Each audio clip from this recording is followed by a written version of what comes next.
I have the feeling that we can all agree that we're moving towards a new model of the state and society, but we are absolutely clueless as to what this is or what it should be. It seems like we need to have a conversation about democracy in our day and age. Let's think about it this way. We are 21st century citizens doing our very, very best to interact with 19th century design institutions that are based on an information technology of the 15th century. Let's have a look at some of the characteristics of this system. First of all, it's designed for an information technology that's over 500 years old. And the best possible system that could be designed for it is one where the few make daily decisions in name of the many, and the many get to vote once every couple of years. On the second place, the costs of participating in this system are incredibly high. You either have to have a fair bit of money and influence, or you have to devote your entire life to politics. You have to become a party member and slowly start working up the ranks until maybe one day you'll get to sit at a table where the decision is being made. And last but not least, the language of the system, it's incredibly cryptic. It's done for lawyers, by lawyers, and no one else can understand. So it's a system where we can choose authorities, but we are completely left out on how those authorities reach their decisions. So in a day where a new information technology allows us to participate globally in any conversation, our barriers of information are completely lowered, and we can, more than ever before, express our desires and our concerns. Our political system remains the same for the past 200 years and expects us to be contented with being simply passive recipients of a monologue. So it's really not surprising, isn't it, that this kind of system is only able to produce two kinds of results: silence or noise. Silence in terms of citizens not engaging, just simply not wanting to participate. There's this commonplace that I truly, truly dislike, and it's this idea that we citizens are naturally apathetic, that we shun commitment. But can you really blame us for not jumping at the opportunity of going to the middle of the city in the middle of a working day to attend physically a public hearing that has no impact whatsoever? Conflict is bound to happen between a system that no longer represents, nor has any dialogue capacity, and citizens that are increasingly used at representing themselves. And then we find noise. Chile, Argentina, Brazil, Mexico, Italy, France, Spain, the United States, they're all democracies. The citizens have access to the ballot boxes, but they still feel the need. They need to take on the streets in order to be heard. To me, it seems like the 18th century slogan that was the basis for the formation of our modern democracies, no taxation without representation, can now be updated to no representation without a conversation. We want our seat at the table, and rightly so. But in order to be part of this conversation, we need to know what we want to do next. Because political action is being able to move from agitation to construction. My generation has been incredibly good at using new networks and technologies to organize protests. Protests that were able to successfully impose agendas, roll back extremely pernicious legislation, and even overthrow authoritarian governments. And we should be immensely proud of this. But we also must admit that we haven't been good at using those same networks and technologies to successfully articulate an alternative to what we're seeing and find the consensus and build the alliances that are needed to make it happen. And so the risk that we face is that we can create these huge power vacuums that will very quickly get filled up by de facto powers like the military or highly motivated and already organized groups that generally lie on the extremes. But our democracies is neither just a matter of voting once every couple of years, but it's not either the ability to bring millions onto the streets.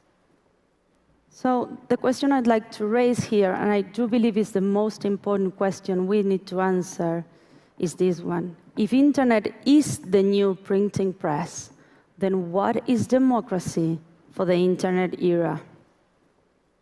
What institutions do we want to build for the 21st century society? I don't have the answer, just in case. I don't think no one does. But I truly believe we can't afford to ignore this question anymore. So I'd like to share our experience and what we've learned so far, and hopefully contribute 2 cents to this conversation.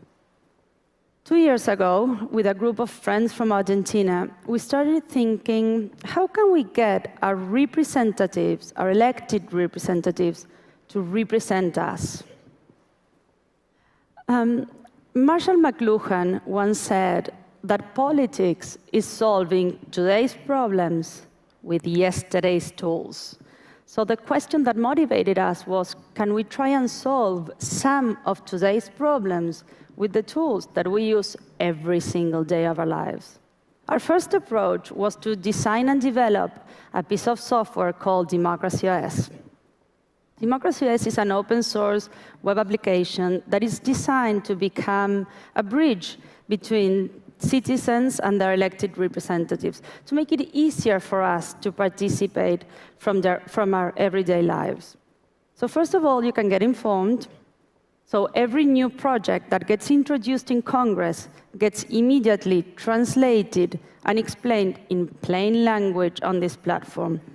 But we all know that social change is not going to come from just knowing more information, but from doing something with it.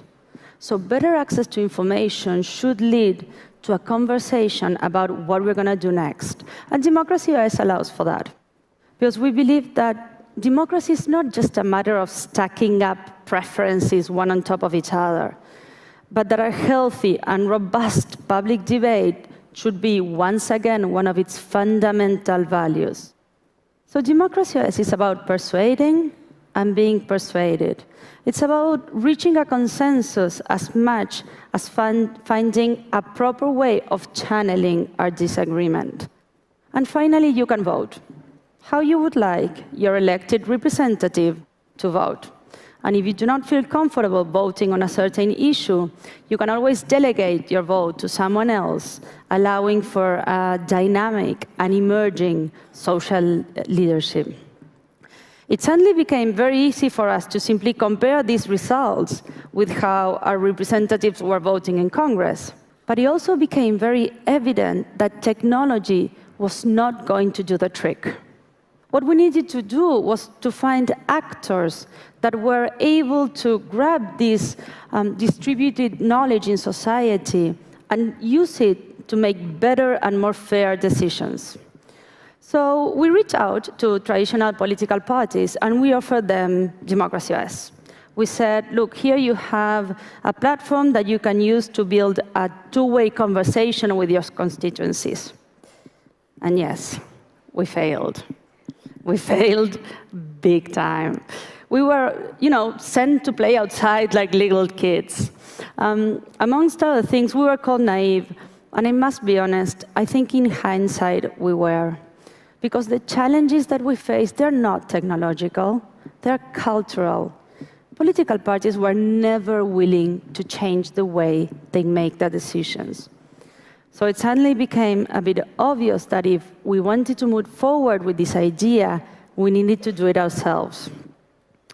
And so we took quite a leap of faith, And in August last year, we funded our own political party, El Partido de la Red, or the Net Party, in the city of Buenos Aires.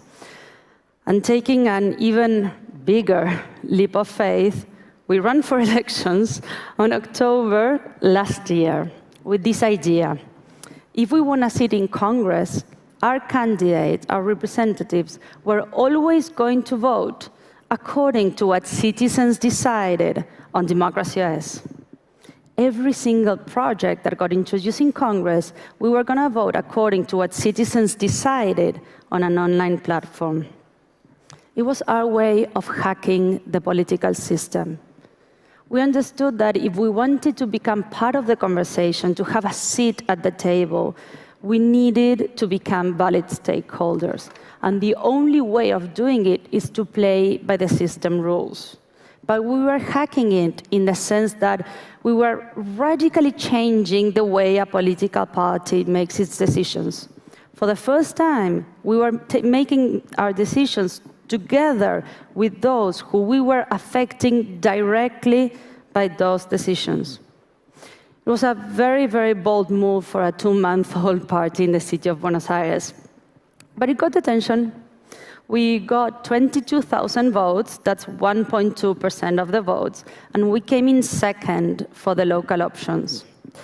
So even if that wasn't enough to win a seat in Congress, it was enough for us to become part of the conversation, to the extent that next month, where Congress as an institution is launching for the first time in Argentina's history a Democracy OS to discuss with the citizens 3 pieces of legislation, 2 on urban transportation and 1 on the use of public space.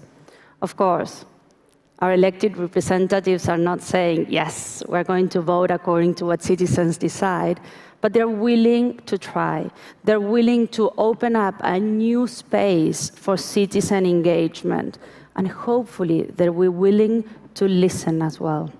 Our political system can be transformed, and not by subverting it, by destroying it, but by rewiring it with the tools that internet affords us now.